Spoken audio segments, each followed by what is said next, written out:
Hello students, अपन ने पिछले lecture में बात करी थी नंबर सिस्टम के बारे में। क्लियर। तो नंबर सिस्टम में अपन ने कुछ नंबर्स के बारे में बात करी थी, जो था natural number, whole number, integer. Clear. अब अपन आगे प्रोसीड करते हैं। अगला है आपका फोर्थ नंबर, रेशनल नंबर। क्या है आपका? Rational number. पहले इसकी डेफिनेशन लिख लेता हूं मैं। रेशनल नंबर क्या होता है? इसको अपन कैपिटल क्यू से रिप्रेजेंट करते हैं। किससे? कैपिटल क्यू से। ऐसा क्यों करते हैं वो भी अभी देख लेंगे। ठीक है। अब देखो यहां पे, देखो अपना रेशनल नंबर डेफिनेशन होती है अ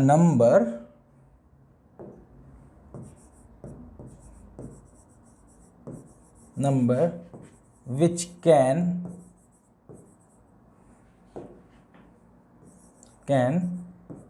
represent in the form of P by Q where Q is not equal to 0 and P comma Q are integer। ये आपकी पूरी डेफिनेशन है रेशनल नंबर की। तो देखो रेशनल नंबर की क्या डेफिनेशन है कि ऐसा नंबर जो p बाई क्यू की फॉर्म में रिप्रेजेंट हो पाए, देन q क्या नहीं होना चाहिए? 0। मतलब इसको क्या बोल सकता हूँ? डिनोमिनेटर क्या नहीं होना चाहिए? Denominator not equal to 0। मतलब उसका डिनोमिनेटर 0 के इक्वल नहीं होना चाहिए। और p और q दोनों क्या होता है? इंटीजर। क्लियर। अब ये तो अपनी होगी इसकी पूरी लैंग्वेज में। इसको अपन थोड़ा सा समझने की ट्राई करते हैं। देखो Q इक्वल टू लिख सकते हैं अपन P बाई क्यू। अब देखो Q अपन यहाँ पे लिखते हैं। देखो Q लिखा है, तो Q ऐसा क्यों लिखा है वो भी देख लेते हैं। Q किस वजह से लिखा है अपन ने। जैसे मैं 8 डिवाइड बाई 2 करता हूँ तो कितना आता है? 4। तो अपन 4 को क्या बोलते हैं? कोशेंट। तो मतलब किसी नंबर में किसी का डिवाइड करता हूँ तो क्या बचता है आपके पास? कोशेंट। तो ये Q आपका जो आया है वो आया कोशेंट से। Q आपका आया है कोशेंट से। क्लियर। अब देखो यहां पे डेफिनेशन क्या थी? Q equal to P by Q लिख लिया था।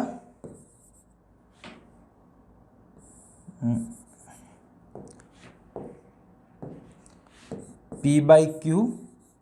क्लियर। देन अपना आएगा, देखो यहां पे क्या लिखा था? P कॉमा, यहाँ पे फिर अपनी डेफिनेशन में और क्या है? Q is not equal to 0। ये कंप्लीट इसकी डेफिनेशन है। और देखो ये लिखा हुआ P comma Q R integer. तो इसको दूसरे तरीके से लिख सकते हैं P कॉमा क्यू, ये साइन लगते, फिर अपन लिखते हैं इंटीजर या जेड। इंटीजर को I से भी रिप्रेजेंट कर सकते हो, जेड से भी रिप्रेजेंट कर सकते हो। क्लियर। तो ये आपका हो गया I या जेड से रिप्रेजेंट कर दो। अब देखो इसका मतलब क्या हुआ? ये जो सिंबल है इसको बोलते हैं अपन बिलोंग्स टू। क्या बोलते हैं? Belongs to. मीन P और Q दो नंबर हैं जो कहाँ से बिलोंग कर रहे हैं? इंटीजर या जेड। I या जेड मतलब इंटीजर या इंटीजर नंबर ही। ठीक है। तो आपका जो इंटीजर अपन ने पढ़ा था पिछले क्लास में वो क्या था? इंटीजर का ग्रुप क्या था? जैसे ऐसा कुछ था अपने पास ग्रुप, -3, -2, -1, 0, 1, 2, ऐसा सो ऑन जाता रहेगा अपने पास। तो ये अपने इंटीजर का ग्रुप था। ठीक है। तो इस ग्रुप में से कोई भी आपका नंबर हो सकता है। तो ये आपकी रेशनल नंबर की कंप्लीट डेफिनेशन रहती है कि P बाई क्यू की फॉर्म में होना चाहिए, डिनोमिनेटर आपका 0 नहीं होना चाहिए, P कॉमा क्यू क्या होना चाहिए? इंटीजर होना चाहिए। क्लियर। तो ये आपकी इसकी इन रेशनल नंबर की कंप्लीट डेफिनेशन हो गई।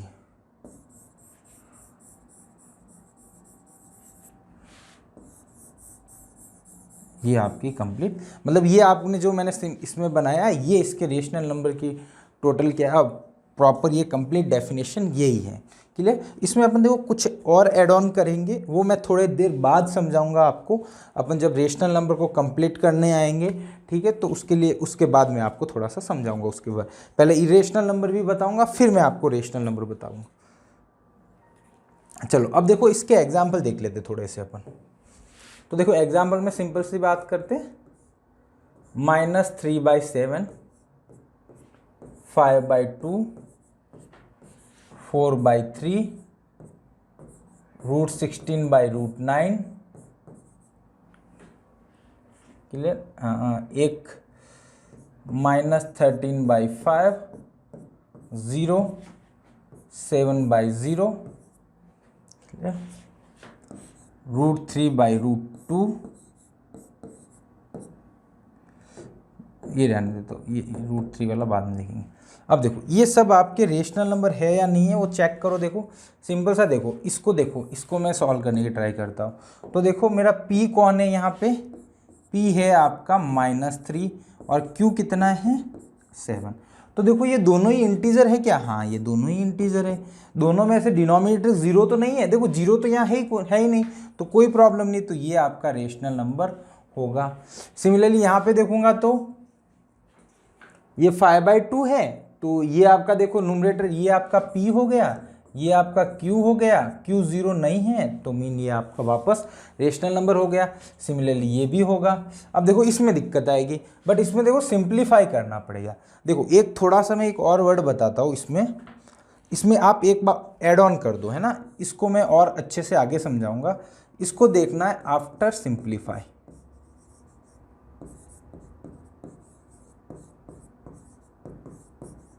मीन ये आपको चेक तो करना है बट आफ्टर सिंप्लीफाई, मतलब वो सिंप्लीफाई हो जाए उसके बाद चेक करो। तो मीन आप मिस्टेक नहीं करोगे कि वो इंटीजर है या नहीं है, रेशनल नंबर है या नहीं है, उसमें मिस्टेक नहीं होगी। तो आप इसमें सिंपल सा ध्यान रखो कि आफ्टर सिंप्लीफिकेशन ये वाली चीज़ें अपने को चेक करनी है, क्लियर। तो देखो यहाँ पे यही कर रहा हूँ मैं, √16 को सिंप्लीफाई किया तो आपका 4 आया, 9 को सिंप्लीफाई किया तो 3 आ गया, तो 4/3 हो गया। तो देखो यहाँ पे P/Q की फॉर्म में है, डिनोमिनेटर 0 भी नहीं है, तो ये आपका रेशनल होगा। देन ये देखो यहाँ पे भी देखो सिंपल सा, ये भी आपका रेशनल होगा। 0 के देखो डिनोमिनेटर में 1 लिख सकता हूँ, क्लियर। तो देखो न्यूमरेटर आपका 0 हो सकता है, P, Q लिखा था ना, तो वहाँ पे Q 0 के इक्वेट नहीं होना चाहिए। तो देखो न्यूमरेटर ये आपका P है, P तो आपका 0 हो सकता है, डिनोमिनेटर आपका 0 नहीं होना चाहिए, तो ये भी आपका एक क्या हो गया, रेशनल नंबर हो गया, क्लियर। देन 7/0, तो देखो यहाँ पे देखो, यहाँ पे आपका देखो ये आपका P है, ये आपका Q है और Q आपका क्या है 0 के इक्वेट, तो ये रेशनल नंबर आपका नहीं है, क्लियर। एक्चुअल में क्या होता है, जब डिनोमिनेटर में आपका 0 रहता है तो वो नंबर डिफाइन ही नहीं होता है, ठीक है। डिनोमिनेटर जब 0 रहता है तो वो आपका रेशनल की डेफिनेशन में भी नहीं आ रहा है, तो ये आपका रेशनल नंबर नहीं है। अब देखो आफ्टर सिंप्लीफिकेशन वाला मीनिंग बताता हूँ।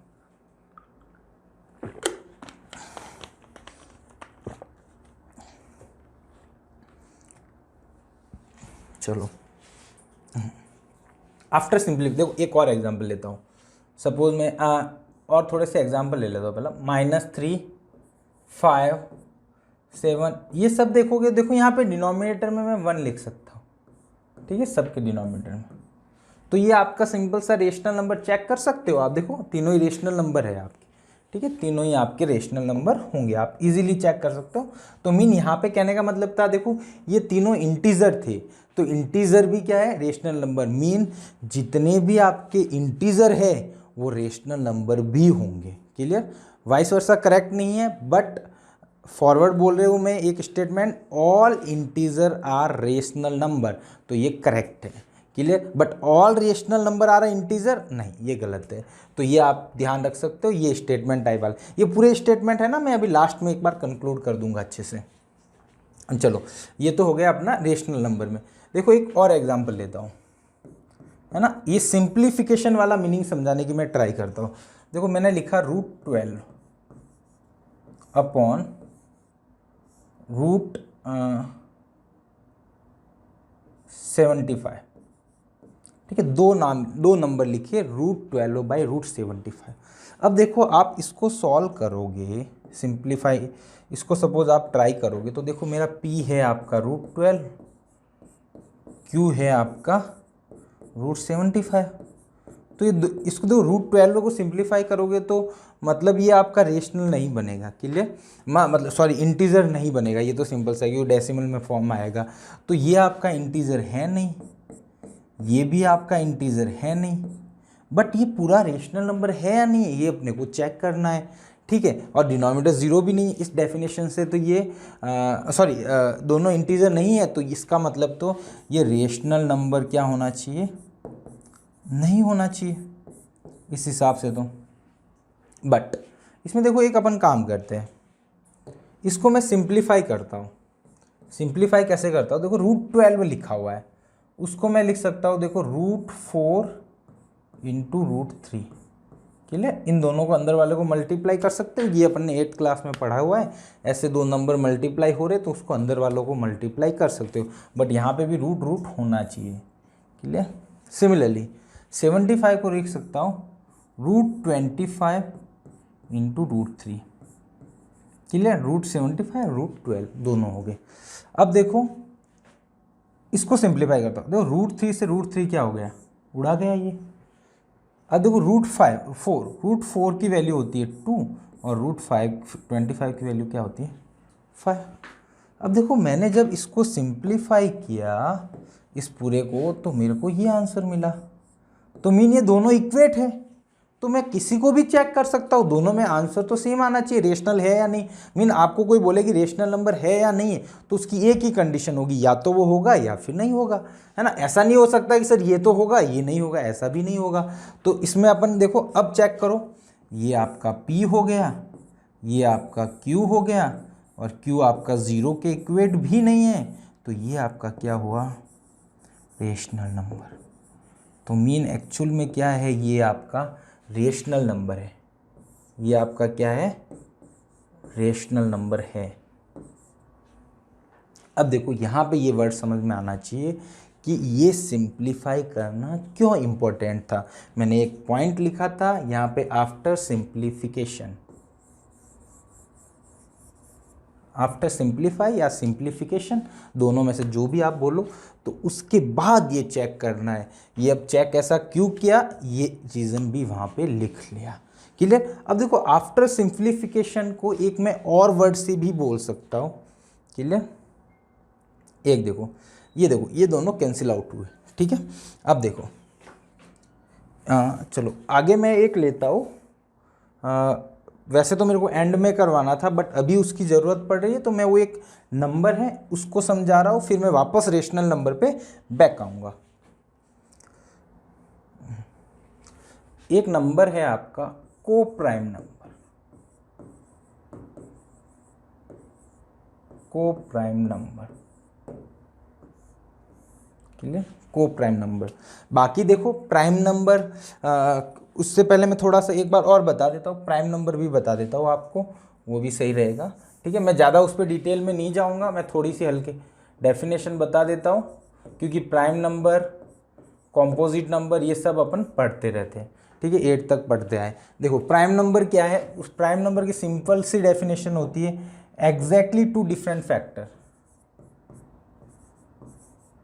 Exactly two different factor. Mean ऐसा नंबर जिसके एग्जैक्टली दो डिफरेंट फैक्टर होने चाहिए। सपोज टू के दो डिफरेंट फैक्टर है, 1 के नहीं है, तो 1 आपका प्राइम नहीं है, क्लियर। आपने बहुत सौ ने ये डेफिनेशन याद रखी होगी, है ना, कि a number which is divisible by 1 and itself, clear. कि मीन ऐसा नंबर जो 1 और खुद से डिवाइड और 1 से हो जाए, तो ऐसे नंबर को अपन क्या बोलते हैं, प्राइम नंबर। बट 1 में, उसमें आप बोलते हो एक्सक्लूडिंग 1, मतलब 1 आपका क्या होता है, प्राइम नहीं होता है, ठीक है। तो इसमें देखो एक आधा इंपोर्ट नोट की फॉर्म में या कुछ भी लिख लो, यहाँ पे लिखो 1 is not a prime number, clear. एक तो 1 आपका प्राइम नंबर नहीं है, क्लियर, एक तो ये, और एक और इम्पोर्टेंट बहुत है, 2 is only even prime number. मतलब आपके पास दुनिया में इवन प्राइम नंबर एक ही है, वो है आपके पास 2, है ना। ये मतलब कभी कभी आप इसको यूज़ भी करते हैं ये वाले कॉन्सेप्ट को। 2 is only even prime number, एक अकेला ही प्राइम नंबर है। अब आगे आप निकालना चाहो तो वो बहुत सारे निकाल सकते हो। 3 इक्वल टू क्या होता है, 3 इंटू 1, 5 इंटू 1, क्लियर। तो सो ऑन ऐसे बहुत सारे हो जाएंगे। तो मैं लिखना चाहता हूँ, देखो 2, 3, 5, 7, 11, 13, 17, है ना, 19, तो ऐसे सो ऑन आते रहेंगे, क्लियर। तो इसमें कोई प्रॉब्लम नहीं है। तो ये आपके क्या होते हैं, सब प्राइम नंबर होते हैं, क्लियर। मीन 1 आपका न तो प्राइम होता है, दूसरा भी अगला अपन पढ़ते हैं कॉम्पोजिट नंबर। नेक्स्ट बताता हूं मैं आपको कॉम्पोजिट नंबर।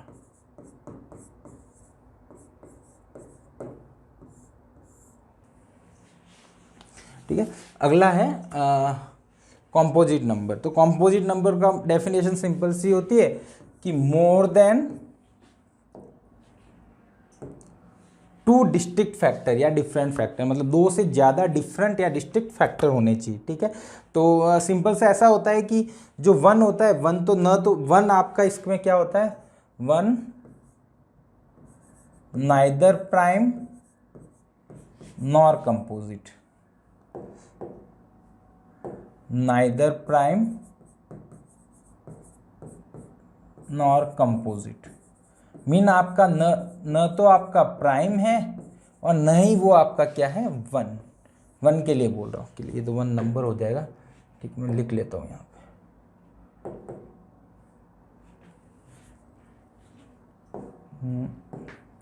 1 के बारे में बात करता हूँ। 1 नाइदर प्राइम नॉर कंपोजिट, मतलब 1 आपका प्राइम भी नहीं है, कंपोजिट भी नहीं है। बाकी जितने भी प्राइम थे उसके अलावा जो भी बचेगा वो आपके कंपोजिट हो जाएंगे। तो सिंपल सा देखो, तो आपका जैसे 2 प्राइम था तो कंपोजिट नहीं है, 3 प्राइम था तो कंपोजिट नहीं, 4 आपका कंपोजिट है, 5 प्राइम था तो 6 आपका कंपोजिट, 7 प्राइम था तो 8 आपका कंपोजिट, 9 आपका प्राइम नहीं था, 10 भी आपका प्राइम नहीं था, 11 आपका प्राइम था तो 12 कंपोजिट, 13 प्राइम था 14 कंपोजिट, 15 कंपोजिट, 16 कंपोजिट, तो सो ऑन चलते जाएंगे। तो सिंपल सा है कि जो प्राइम नहीं है वो आपका कंपोजिट नंबर हो जाएगा, क्लियर। तो ये आपकी क्या डेफिनेशन होती है प्राइम नंबर के लिए, क्लियर। चलो, ये प्राइम और कंपोजिट नंबर के लिए ये कंप्लीट आपने पढ़ा हुआ होगा ये सब, है ना। तो वही अपन ने रिपीट करा है। अब मैं आता हूँ जो मेरे को मेन ज़रूरत थी, को प्राइम नंबर। क्योंकि को प्राइम बताने के लिए मेरे को प्राइम नंबर बताना इसलिए ज़रूरी था क्योंकि बच्चे कंफ्यूज हो जाते हैं कि को प्राइम और प्राइम में से कुछ रिलेशन निकालने लगते हैं, बट इन दोनों में कोई रिलेशन नहीं है, क्लियर। को प्राइम नंबर मतलब होता है pair of number, pair of 2 number which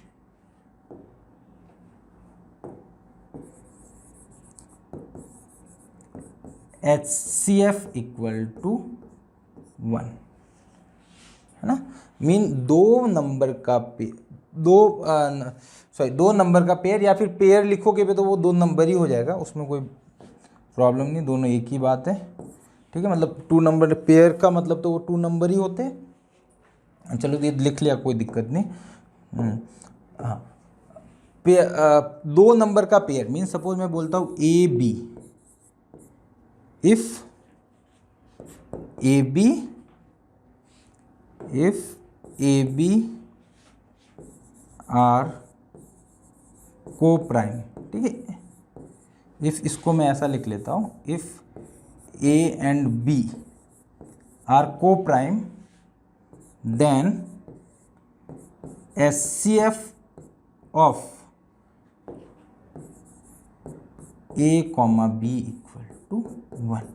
mean कि कोई भी दो नंबर इफ को प्राइम हुआ तो उनका HCF 1 होगा। तो इसका मतलब ये मेन लाइन यही है, मतलब इसको ये मतलब आप याद रखना चाहते हो तो यही मतलब मैथमेटिकली यही है कि ए और बी इफ को प्राइम है तो then HCF of A, B equal to 1। Mean HCF क्या होगा, A, B का 1 HCF होगा, क्लियर। तो ये आपका था आपके को प्राइम के सिंपल से डेफिनेशन। अब देखो इसमें सपोज मैं एग्जांपल लेता हूँ आपके लिए, तो देखो इसके लिए एग्जांपल लेता हूँ सिंपल से, जैसे 8,15। अब देखो 8 और 15 दोनों ही आपके प्राइम नंबर नहीं है, बट बोथ आर को प्राइम। देखो दोनों का HCF 1 होगा, मतलब दोनों का कोई कॉमन फैक्टर नहीं होगा। आप निकाल सकते हो 8 का होगा 2 इंटू 2 इंटू 2, ठीक है, और 15 का होगा 3 इंटू 5। मीन कॉमन फैक्टर 1 हुआ, HCF यानी 1 हुआ, तो मतलब दोनों को प्राइम। अब देखो यहाँ पे दो नंबर है वो दोनों प्राइम नहीं है, ये सबसे इंपॉर्टेंट बात है कि both are, it is not necessary both are a prime number. Mean आपके दोनों प्राइम नंबर हो, ये कोई नेसेसरी नहीं है कि वो प्राइम नंबर होने चाहिए, हो भी सकते हैं, मे नॉट भी, है ना, दोनों वाली बात है ना। चलो अब देखो आगे देखो 2,3 ये भी को प्राइम है, 7,8 ये भी को प्राइम है, क्लियर। 11,13 ये भी को प्राइम है। अब देखो इसमें देखो बेटा ये दोनों आपके प्राइम नंबर है, तो दोनों प्राइम है तो वो को प्राइम हमेशा होगा, बट उल्टा जरूरी नहीं है कि को प्राइम है तो प्राइम होना चाहिए, बट ये करेक्ट है इफ, मतलब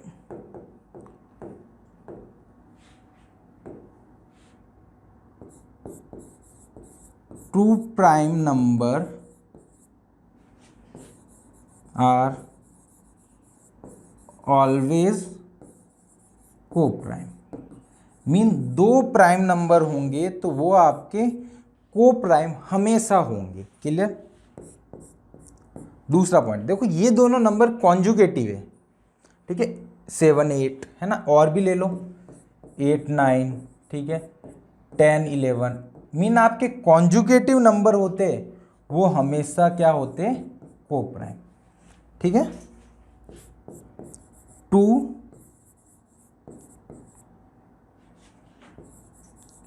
कॉन्जुगेटिव नंबर्स आर ऑलवेज को प्राइम, क्लियर। तो मीन सिंपल सा डेफिनेशन हुई को प्राइम की कि दो नंबर जिनके HCF 1 हो तो उनको अपन क्या बोलते हैं, को प्राइम बोलते हैं। इफ़ दो प्राइम नंबर है तो वो हमेशा आपके को प्राइम रहेंगे, इफ़ दो कॉन्जुगेटिव नंबर है तो वो हमेशा को प्राइम रहेंगे, क्लियर। तो बट को प्राइम का मेन डेफिनेशन क्या है, ऐसे दो नंबर जिनका HCF क्या होना चाहिए, आपका 1 होना चाहिए, तो मैं उनको क्या बोलता हूँ, को प्राइम। अब देखो अब अपन आते हैं वापस रेशनल नंबर के लिए। अब देखो उसको को प्राइम को समझाने के लिए और एक तरीका 18/16 लेता हूँ, क्लियर। अब मेरे को बताओ 18,16 को प्राइम है क्या, नॉट को प्राइम, को प्राइम नहीं है ये, क्लियर। ये देखो दोनों को प्राइम नहीं है, इन दोनों का HCF कितना आ रहा है, 2 आएगा, कितना आएगा, 2 आएगा। अब मैं क्या करता हूँ, इन दोनों को मैं कैंसिल आउट कर देता हूँ, तो मीन देखो ये दोनों कैंसिल आउट हुआ, 2 से 9 टाइम्स, 2 से 8 बार। अब देखो 2 क्या था आपका, HCF था, HCF से उड़ा डाला मैंने, तो बचा 8/9। तो देखो 8/9 आपका, देखो अब ये दोनों देखो 8,9 क्या हो गया, को प्राइम। तो देखो मेरी बात समझो यहाँ पे कि जब आपके ये दोनों नंबर आप एक दूसरे से कैंसिल आउट हो रहे थे तब वो को प्राइम नहीं थे, बट जैसे ही कैंसिल आउट होके सिंप्लीफाई करा तो मेरा को प्राइम बन गया। तो मीन ऐसा बोल सकता हूँ मैं यहाँ पे कि आफ्टर सिंप्लीफिकेशन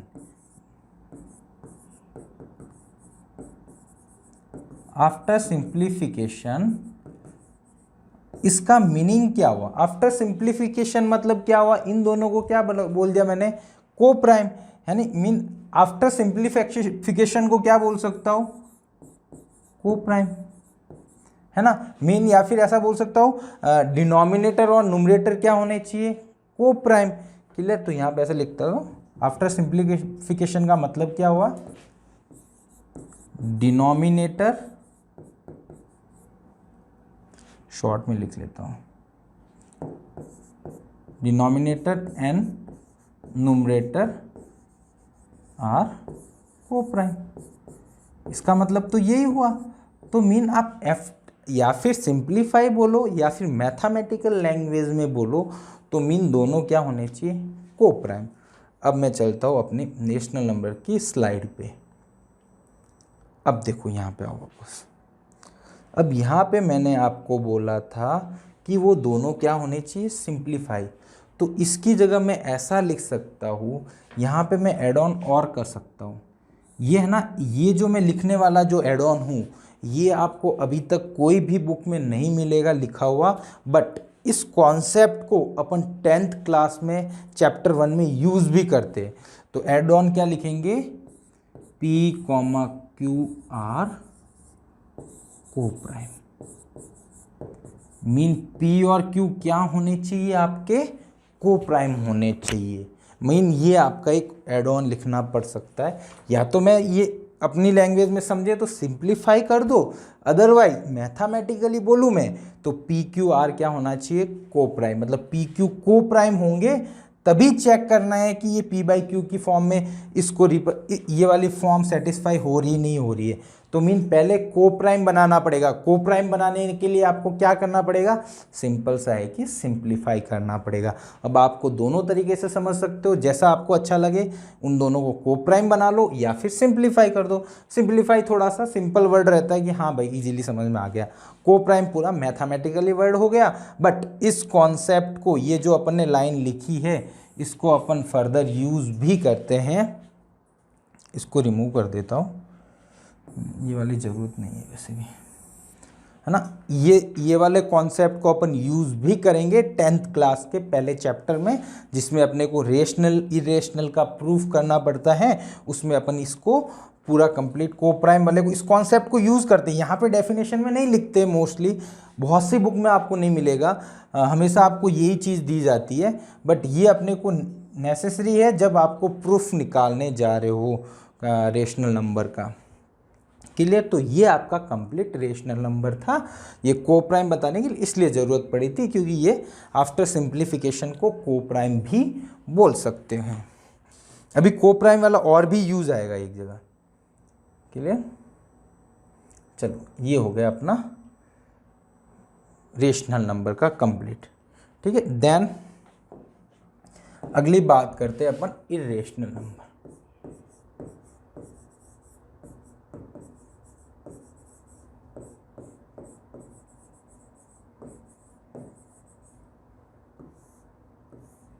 इरेशनल नंबर, इसको रिप्रेजेंट करते हैं क्यू बार से।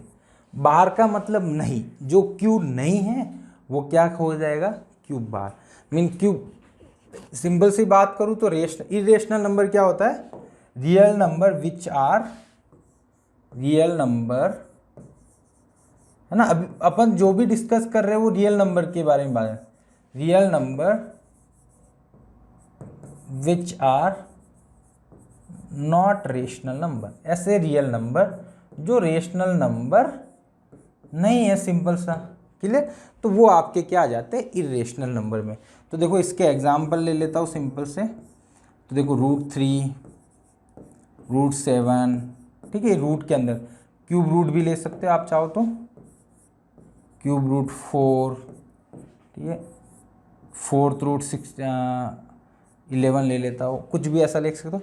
एक दो स्पेशल नंबर है, ठीक है, पाई, और एक आता है ई को बोलते हैं अपन यूरोपियन कांस्टेंट। क्या बोलते हैं, यूरोपियन कांस्टेंट। वो अभी यूज़ नहीं करते। पाई तो अपन अपन 7th 8th क्लास में मेंसुरेशन वाले चैप्टर में अपन पढ़ा हुआ है ना, जो एरिया रिलेटेड वाले जो चैप्टर होते हैं, है ना, सर्कल का एरिया होता है पाई आर स्क्वायर, तो मेंसुरेशन वाले चैप्टर में अपन ये पढ़ते हैं। ठीक है, बट ई का मतलब है यूरोपियन कांस्टेंट, जो अभी यूज़ नहीं करते अपन, है ना। वो आपको 11th 12th में अपन इसके बारे में पढ़ते हैं। इसकी वैल्यू तो अपने को अप्रोक्सीमेट पता है 3.14 होती है ना। इसकी वैल्यू होती है 2.71 के अप्रॉक्स होती है ना। इसकी ज़रूरत नहीं पड़ेगी अपने को ज़्यादा, है ना, बट ये एक एग्जांपल है कि हाँ पाई है, वैसा वैसा एक और कोई नंबर हो सकता है। क्लियर। तो अभी तक जितना भी अपन ने पढ़ा है नंबर सिस्टम के बारे में, नेचुरल नंबर पढ़ा, देन होल नंबर पढ़ा, इंटीजर पढ़ा, रेशनल नंबर पढ़ा, इरेशनल नंबर पढ़ा, कुछ को प्राइम नंबर पढ़े अपन ने, देन अपन ने पढ़ा को प्राइम, उसके अलावा अपन ने पढ़ा था एक और नंबर कंपोजिट प्राइम नंबर, ये सब अपन ने पढ़े थे। बाकी आपके इवन नंबर भी आते हैं। तो इवन नंबर तो सिंपल सा होता है, जो 2 से डिविजिबल हो वो इवन नंबर होता है, और 2 से डिविजिबल नहीं हो वो ऑड नंबर होता है। तो वो तो अपने को डिस्कस करने की ज़रूरत नहीं है। क्लियर। होप यहाँ तक आपको पूरा समझ में आया होगा, है ना। मिलते हैं अपन नेक्स्ट लेक्चर में। Thank you so much.